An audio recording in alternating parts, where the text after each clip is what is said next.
Welcome to Estoril, a beautiful Edwardian villa situated in a suburb of Staffordshire. The building has an interesting but brutal story to tell, how it went from a lovely family home to a college, with a murder in between. The college, a member of the Adult Residential Colleges Association, offered short courses in literature and languages, including French, German and Esperanto, political science and history, art history and architectural history. Wedgwood Memorial College had a non-circulating library with 15,000 volumes available for research and private study. This is the Montague C. Butler Library, located in Esperanto House, which is still on the grounds of the old college. The Barlaston estate was acquired by Wedgwood in the 1930s, and the college opened in February 1945 in Barlaston Hall, a country house. The building was endangered by coal mining operations and a geological fault which caused major diagonal cracks in the walls. The college moved from Barlaston Hall to Victorian and Edwardian buildings in the nearby village. Between 1960 and 2011, Wedgwood Memorial College offered a week-long Esperanto summer school every August. This came about partly through the influence of Horace Barks, the Lord Mayor of Stoke-on-Trent, who was an advocate of Esperanto. The college offered a weekend course in Esperanto theatre every January and a weekend residential course in Esperanto language every October. The villa was built sometime in the 1920s and was the family home of Cuthbert Wiltshaw. Cuthbert was the son of James Frederick Wiltshaw, co-founder with William Herbert Robinson and James Alcock Robinson of the Wiltshaw and Robinson Pottery Makers Company, who made Carlton ware. In 1911, the partnership dissolved and J.F. Wiltshaw was the sole owner, and the business became known as Wiltshaw and Robinson Limited. In 1918, James Wiltshaw died in a freak accident and the business passed to his eldest son, Frederick Cuthbert Wiltshaw. In 1915, Cuthbert married Alice Tompkinson and they went on to have 4 daughters, Betty, Pauline, Patricia and Eve.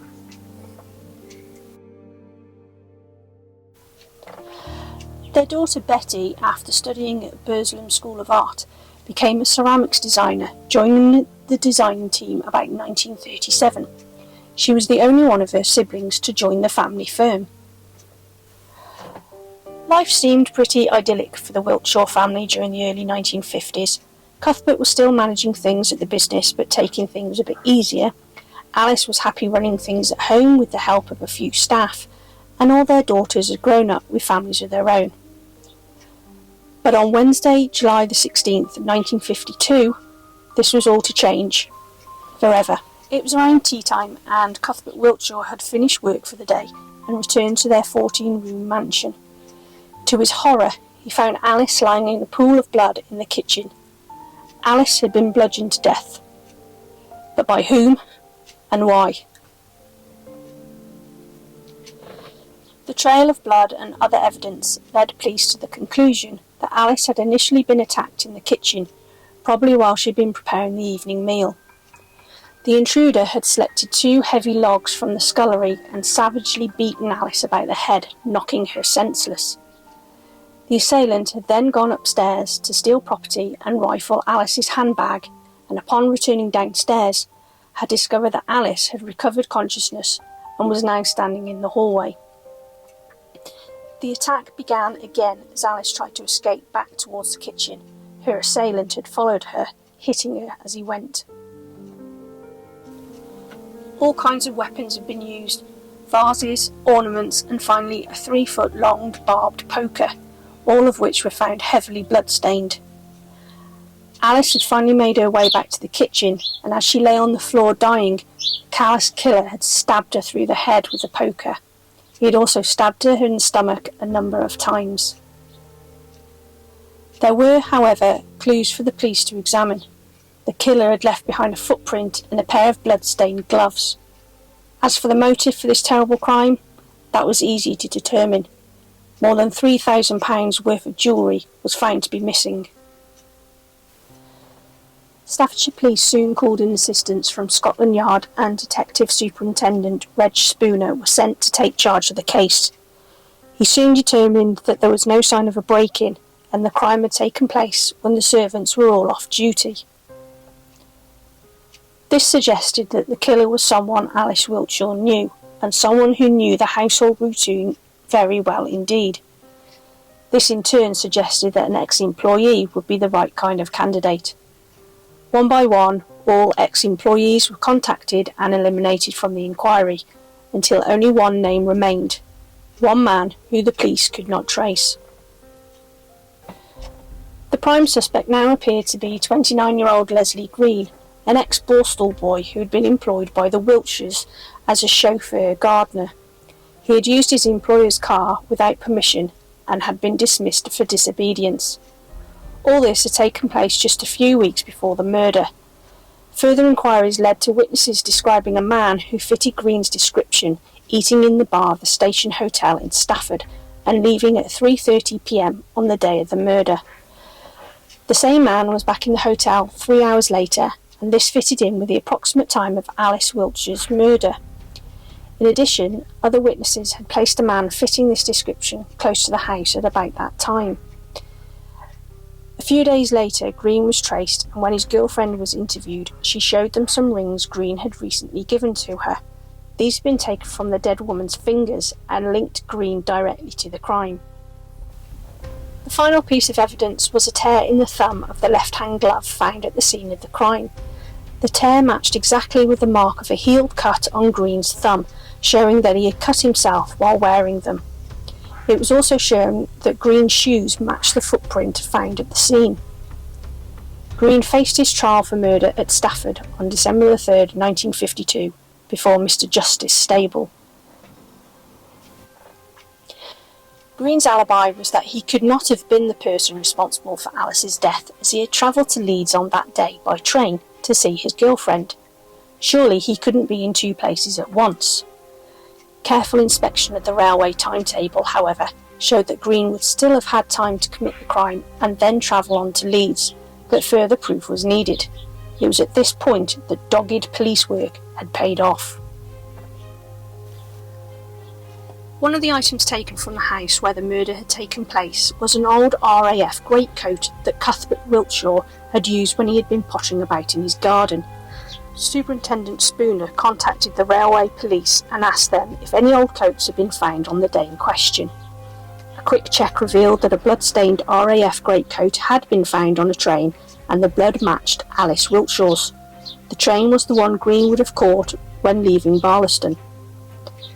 Green was duly found guilty of murder. There was no appeal, and Green was hanged by Albert Pierpoint at Winson Green Prison in Birmingham on Tuesday, December 23rd, 1952. Former Police Inspector Alf Robbins, who was a detective sergeant based at Stone at the time, was the first on the scene. Speaking to the Sentinel in 1998, he said, "There's no doubt about which was the most serious crime I investigated during my 30 years as a policeman. It was the vicious murder of Mrs. Alice Wiltshaw. I was at the scene within half an hour of Mr. Wiltshaw's tragic discovery. I went there with my boss, Superintendent William Crook.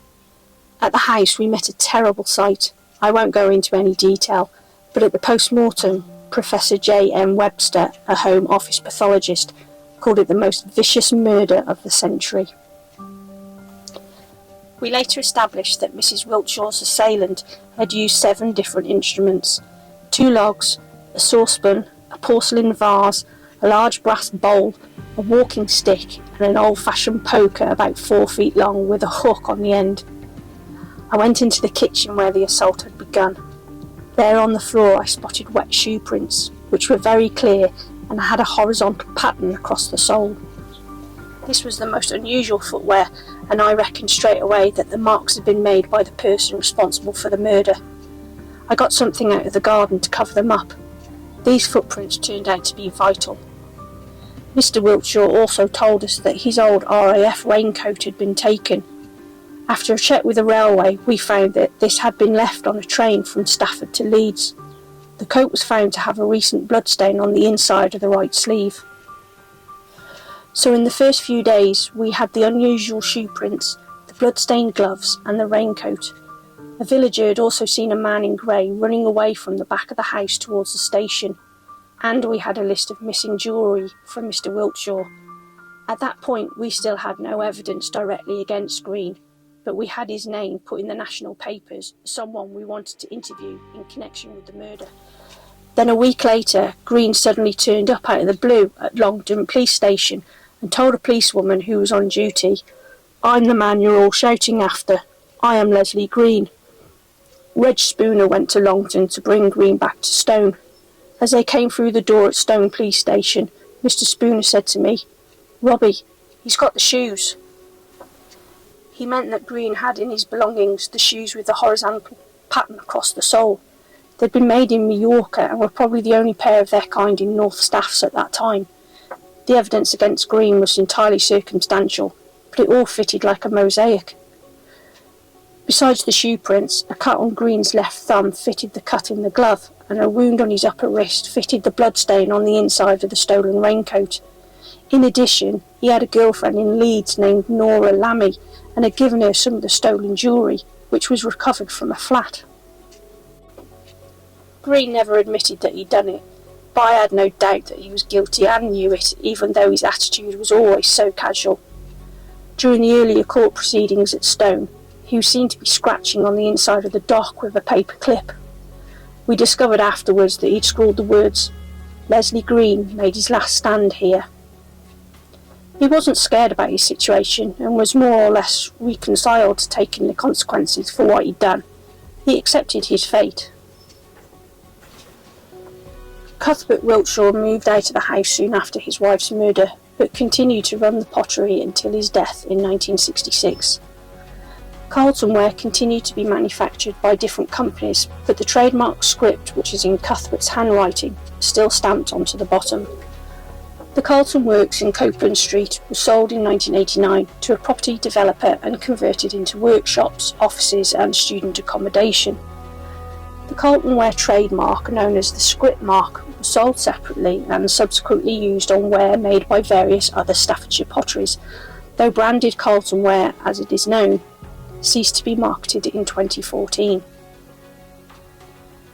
The sale of the Carlton Works was a sad but typical end for a much-loved Staffordshire pottery, although Carlton ware's legacy has to be its large range of extraordinary pots made over almost 100 years between 1890 and 1987, and still sought after by collectors today. This beautiful house has stood empty for 12 years now, and as it's not listed, it could be demolished and lost forever. No doubt there were happy times in this house. New pottery designs were probably drawn out on the kitchen table or a desk in a study. But all those memories are now long forgotten, along with the Carlton ware name, to be overshadowed by a brutal murder and senseless crime by a disgruntled ex-employee. Right, so welcome to what is known as the murder house. So this is where Alice was brutally murdered by her chauffeur gardener. It's a beautiful house. I think it's been a few things.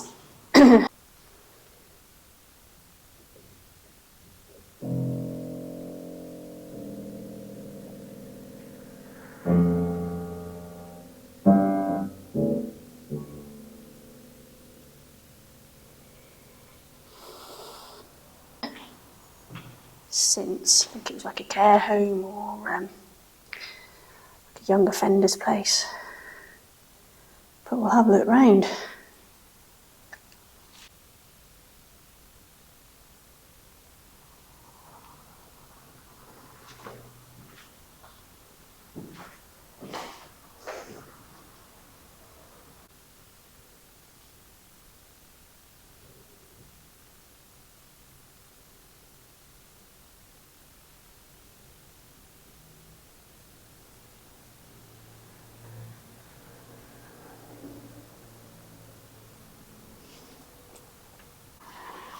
Right, we've got a room here.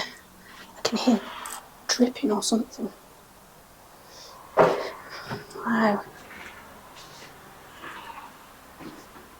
The lights. So, I mean, you can still tell this was somebody's house. Lovely fireplace there.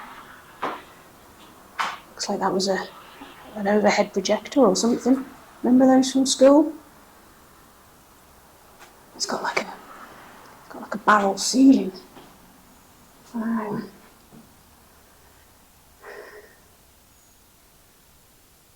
Is it Daddy Longlegs? But yeah, it's still got lots of period features. I mean, look at the dado rail.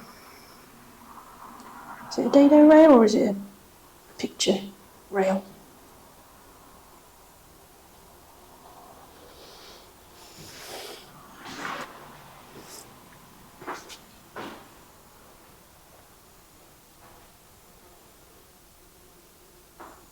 I mean, most of the windows have been smashed and boarded up and smashed again.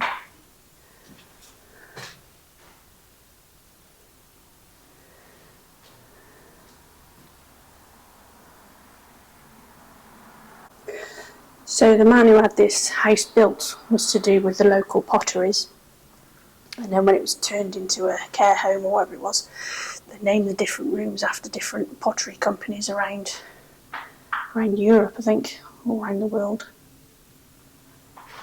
Right, I've got lots of different rooms going off.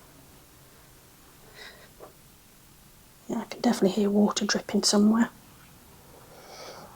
This looks like this was the reception area, the main entrance.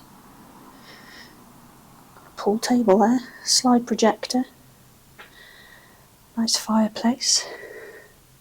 The payphone's out of order, which is a shame.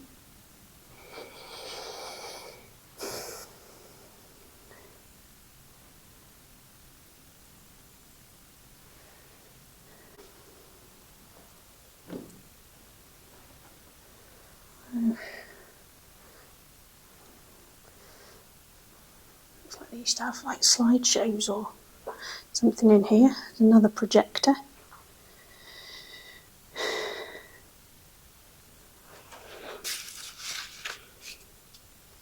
Bunch of crackheads.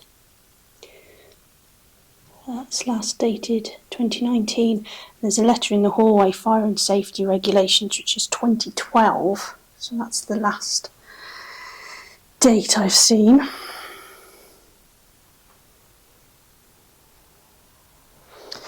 It said it was a memorial college. So that must have been its last use. That's a big fireplace, isn't it? It's lovely.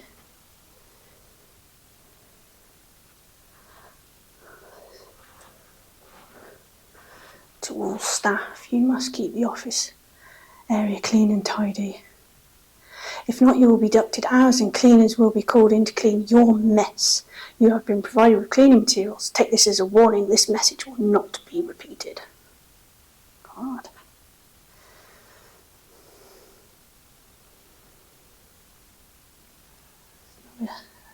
Nice light fitting up there. Ooh, massive cobwebs coming from it. What was this room called? Limoges? Limoges? Is that how you pronounce that?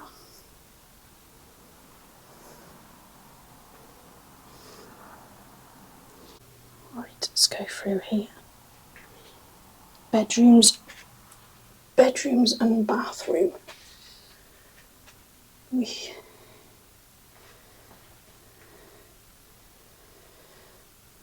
Little staircase there. Let's go through here.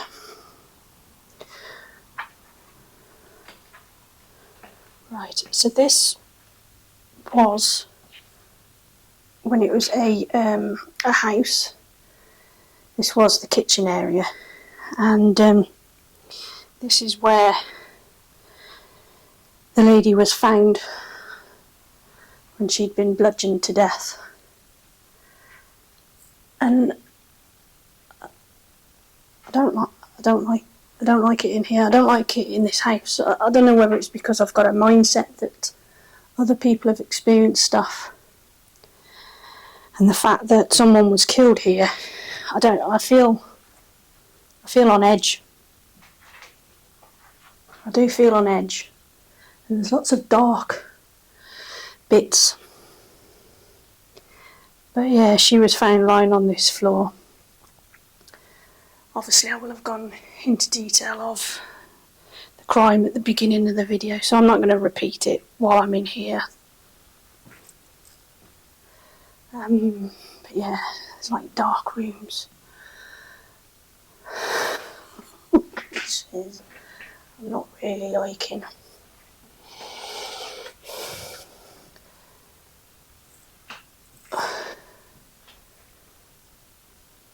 This is just an extra bit to the kitchen. So there's room codes.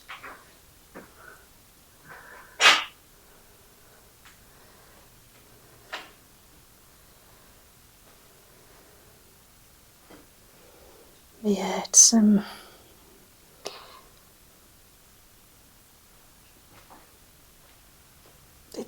giving me vibes, but I don't know if that's because I've got prior knowledge of the place. Stay in the ceiling.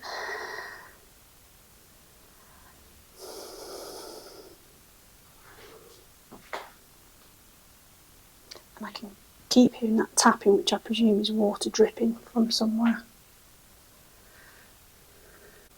Right, we shall head up the main staircase, and this, they think, is where she was first attacked,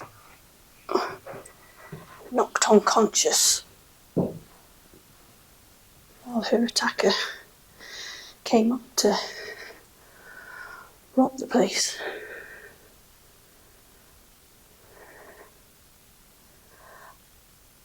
I really don't like it in here. I really don't like it. See, there's all plasterboard has come down because it's had a major leak. Some twit left taps running in the bathroom, so it all soaked through, and the carpet is still wet, so just got to be careful. Yeah, the place has been well and truly wrecked. I mean, what's that about? Right. Which way first?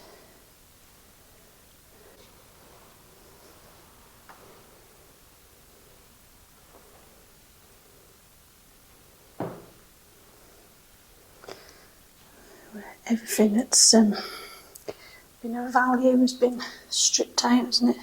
Even taken a mirror look. God, that's a very narrow space for a toilet, isn't it?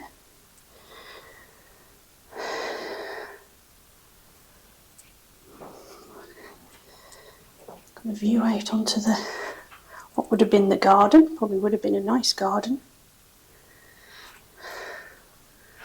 But yeah, big rooms.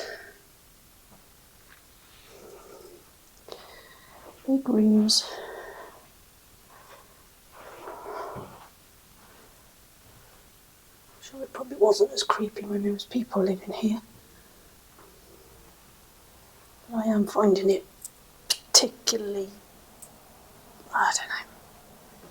Anyway, this is Royal Dalton.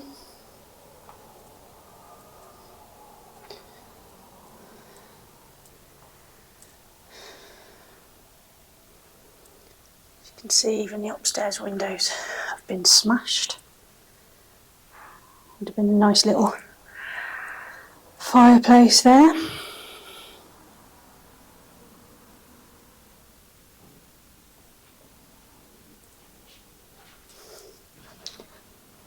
presume that would have been a fire exit.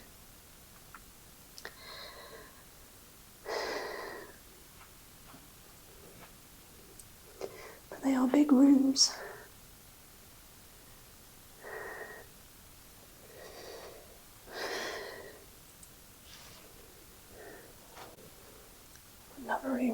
This one's called Bezic.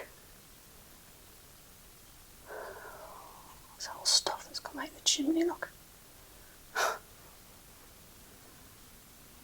That's Bezic.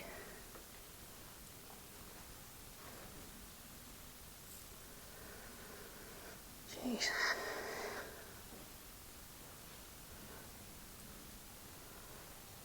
Ainsley.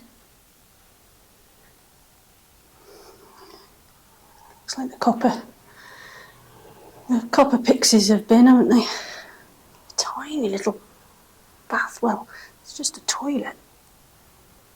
Looks like they've got a communal bathroom just down the hall.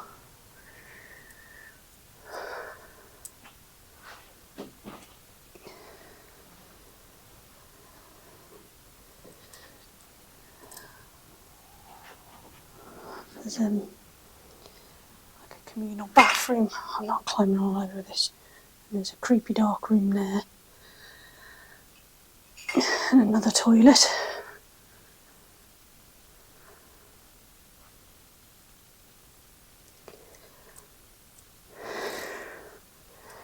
And then we've got bits along here.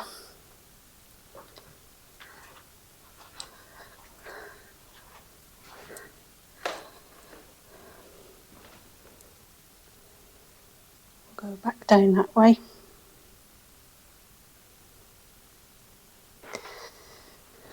Oh, we'll have a look what's along here.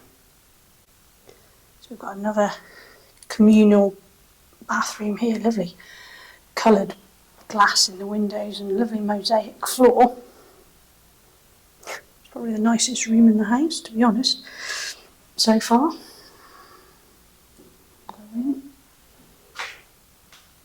Oh, so beautiful Victorian. Looks like it's a Victorian bath, and then they've put a horrible board on the side. But that window's gorgeous, isn't it? And all the tile, look at the tiling up at the top. This probably was the original bathroom of the house, I think. The way it's all tiled, it's really nice. Ooh. The floor's a bit slippy, there's like algae on the floor. I would imagine this was the original bathroom. It'd be lovely if it was cleaned up. So just end of this corridor, we've got another room here. This is called Susie Cooper. Never heard of that pottery. Yeah, right onto the garden of the house. This looks like it had a door through.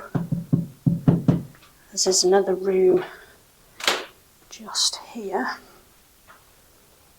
Yeah, they had connecting doors. Look, don't know what this one was called. Very 1930s looking fireplace. It did have a bathroom, but that's been trashed.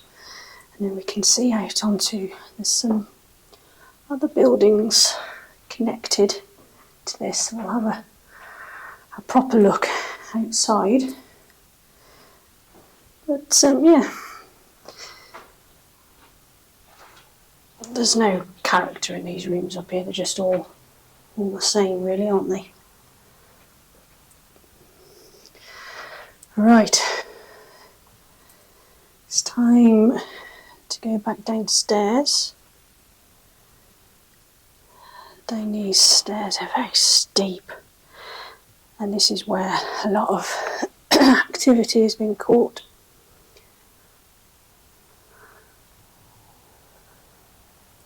On this staircase, which is very strange. You'd think it'd be on the main staircase, but right, let's go down. Looks like there's a little greenhouse up here.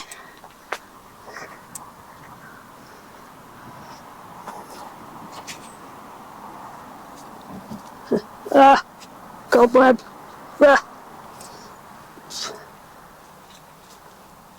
So they were growing strawberries or something.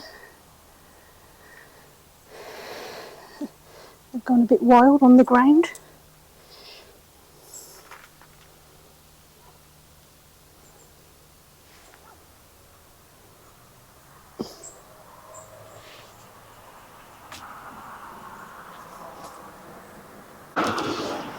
Just in the gardens of the house, got this like stone monument here. It's all in, I don't know if it's in Spanish. And then you've got this star that says Esperanto. There is another building to the side which on maps it's called Esperanto College. So we'll go and have a look around that.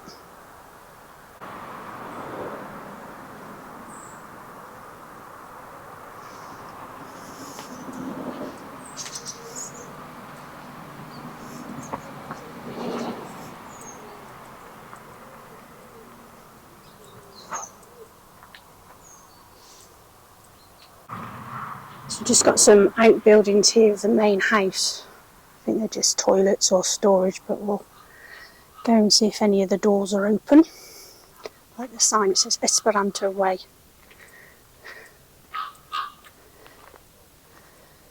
That would have been their garage probably.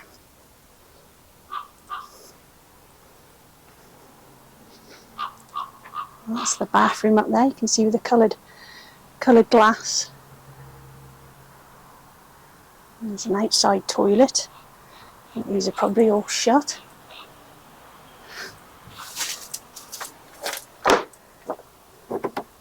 Yeah, don't really want to see another toilet, do we? So it's probably just back way in. Yeah, so it's just the college. So we'll see if we can get in.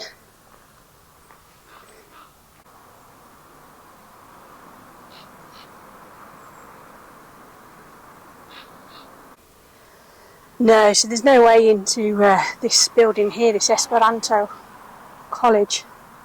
It's all securely locked up. But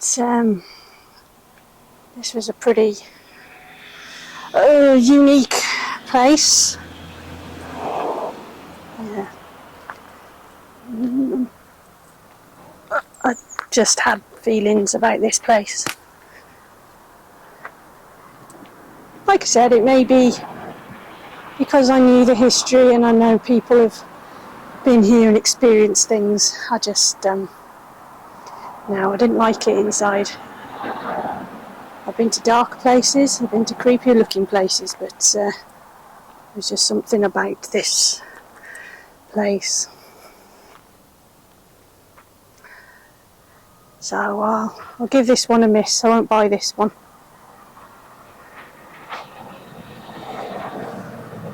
But anyway, thank you very much for watching, hope you enjoyed it. Let me know your thoughts on this place and the history of it. It's yeah, pretty gruesome.